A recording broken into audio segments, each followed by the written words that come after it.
नमस्कार दोस्तों, स्वागत है आपका फिर से एक नए वीडियो में। तो दोस्तों, 30 मार्च पेंशनर्स के पक्ष में जो कोर्ट केस आने वाला था, जिसकी लास्ट सुनवाई थी, अब वो कैंसिल हो गई है। इस बात का आपको बहुत दुख होगा, क्योंकि पेंशनर्स के लिए ये जो डेट थी, ये सबसे ज्यादा महत्वपूर्ण थी। लेकिन ये जो कोर्ट केस है, ये कैंसिल हो गया है और ये आगे बढ़ गया है, 20 अप्रैल को फिक्स हो गया है। अब ऐसा क्यों हुआ, किसने करवाया, अब आगे आने वाले समय में पेंशनर्स पर इसका क्या असर पड़ेगा, सारी जानकारी विद डिटेल तरीके से सबसे पहले आज इस वीडियो में आपको बताने वाला हूं। तो सबसे पहले तो चैनल पर नए हो तो सब्सक्राइब करें। मेरा नाम है सुनील विश्वकर्मा। जानकारी यूजफुल लगे तो एक लाइक करके जरूर जाना। चलिए दोस्तों, बढ़ाते हैं वीडियो को आगे। तो दोस्तों देखिए, ये जो 30 मार्च कोर्ट केस है, जिसका इंतजार काफी टाइम से पेंशनर्स कर रहे थे, ये कैंसिल क्यों हुआ, सबसे पहले तो ये जान लेते हैं। दिल्ली हाई कोर्ट की 30 मार्च की सुनवाई टलना केवल एक तारीख आगे बढ़ना नहीं है, इसके पीछे गहरे कानूनी पेच और भविष्य के संकेत छिपे हैं। यहाँ जो भी घटनाक्रम हुआ है, इसकी पूरी जानकारी देख लेते हैं।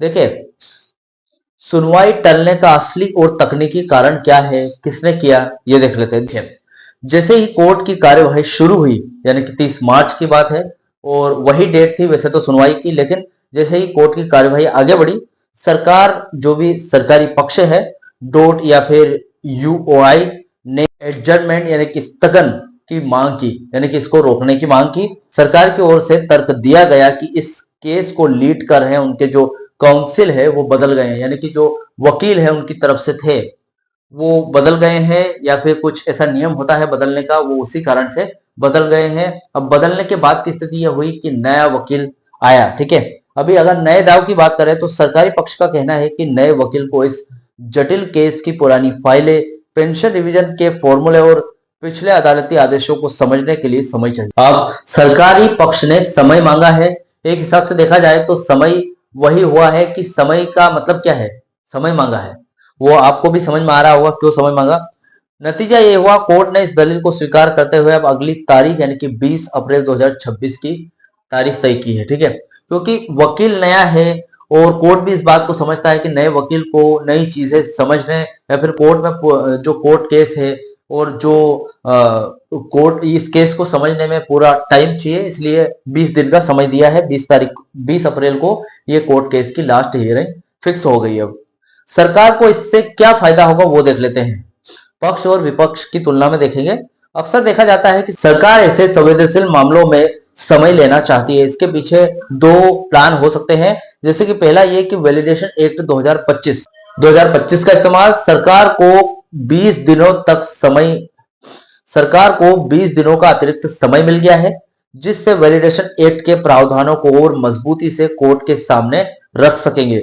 वे ये साबित करने की कोशिश कर सकते हैं कि पुराने नियमों में बदलाव की शक्ति उनके पास नहीं है। मतलब वैलिडेशन एक्ट चाहे तो आपके जो कोर्ट केस में, जो पिछले कोर्ट केस में पेंशनर्स के पक्ष में जो फैसले लिए गए, उन सबको बदलने की ताकत रखता है।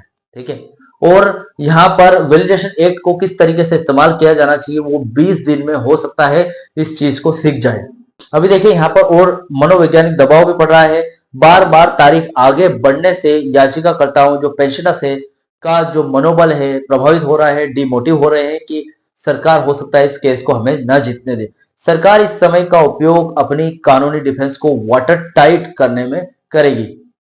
तो यहाँ पर फिलहाल अभी 20 दिन आगे बढ़ गए हैं, तो पेंशनर्स का पक्ष तो मजबूत है कहीं ना कहीं, लेकिन जो भारत सरकार है वो भी अपना पक्ष मजबूत करने की पूरी कोशिश करेगी इन 20 दिनों में। और लास्ट हियरिंग यानी कि 20 अप्रैल को कुछ ना कुछ तो होगा। मुझे लगता है पेंशनर्स के पक्ष में ही फैसला जाएगा। आपको क्या लगता है, आप अपने कमेंट बॉक्स में जरूर बताना। फिलहाल अपनी ओपिनियन जरूर बताना।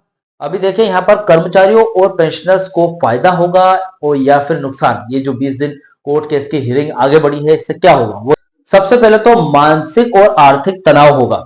हजारों बुजुर्ग पेंशनर्स 30 मार्च को जो एक डिसीजन का मोड़ था, इसको मानकर चल रहे थे, ताकि इसके आगे बढ़ने से उनमें निराशा और असुरक्षा की भावना बढ़ती है। देखा जाए तो देरी का अर्थ है एक हिसाब से नुकसान। जितना देरी में सुनवाई होगी, उतने ही लंबे समय तक का बढ़ा हुआ एरियर और रिवाइज पेंशन का लाभ अटक जाएगा। फायदे की अगर बात करूं, लॉन्ग टर्म अपॉर्चुनिटी की, केरल हाईकोर्ट का ट्रम्प कार्ड 20 अप्रैल तक का समय मिलने से पेंशनर्स की लीगल टीम के पास 24 मार्च 2026 के केरल हाईकोर्ट के पक्ष में आए फैसले को दिल्ली हाईकोर्ट के रिकॉर्ड पर लाने का पूरा मौका मिलेगा। ये फैसला दिल्ली के केस के लिए एक नजीर, एक हिसाब से देखा जाए तो प्रेसिडेंट बन सकता है। अभी जो प्लान बनाए गए थे इतने टाइम से, उसमें बदलाव किया जाएगा। अब लीगल टीमें सरकार के वकील बदलने वाले बहाने को अगली बार चुनौती दे सकती है, ताकि 20 अप्रैल को फाइनल आर्गुमेंट, अंतिम बहस पर बात शुरू हो सके। ठीक है, यानी कि इस बार सरकार क्या लेकर आई? सरकार ने डायरेक्ट वकील बनाने का बहाना किया और 20 दिन और मांग लिए कोर्ट से, और कोर्ट ने दे भी दिया क्योंकि एक लीगल चीज है। लेकिन आगे ऐसा कुछ हुआ तो इसका अब पेंशनर्स पक्ष है वो पूरी मजबूती से यहाँ पर जो कोर्ट केस 20 अप्रैल को होने वाला है, कोर्ट केस की लास्ट हियरिंग, उसमें पूरी अपनी तैयारी के साथ जाएगा। कुल मिलाकर क्या उम्मीद रखे? सरकार भले ही समय ले लिया है, लेकिन कानून की नजर में equal pay for equal work और pension as a right, pension एक अधिकार है, कोई खैरात नहीं, के सिद्धांत पर अभी भी पेंशनर्स के पक्ष एक हिसाब से देखा जाए तो भारी है।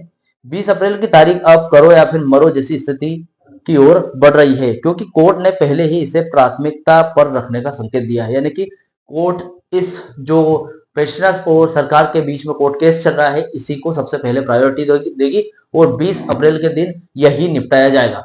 आपको क्या लगता है किसके पक्ष में फैसला जाएगा? सरकार के पक्ष में या फिर पेंशनर्स के पक्ष में? क्योंकि दोनों का पलड़ा लगभग बराबर दिख रहा है अभी, क्योंकि सरकार के पास वैलिडेशन एक्ट की ताकत है और जो पेंशनर्स के पास पिछले कोर्ट केस जो उन्होंने जीते थे उनकी ताकत है। तो देखा जाए तो पक्ष है वो भारी है। तो फिलहाल ये वीडियो था, जो भी अपडेट निकल कर आएगी ये जो 20 अप्रैल के बीच में मैं जरूर वीडियो बनाकर लेकर आऊंगा। फिलहाल इस वीडियो से रिलेटेड जो भी आपके डाउट, क्वेश्चन वगैरह हो तो मुझे कमेंट बॉक्स में कमेंट कर सकते हैं। वीडियो अच्छा लगा तो वीडियो को लाइक कमेंट से जरूर करें। मिलते हैं दोस्तों नेक्स्ट वीडियो में। सी यू सून।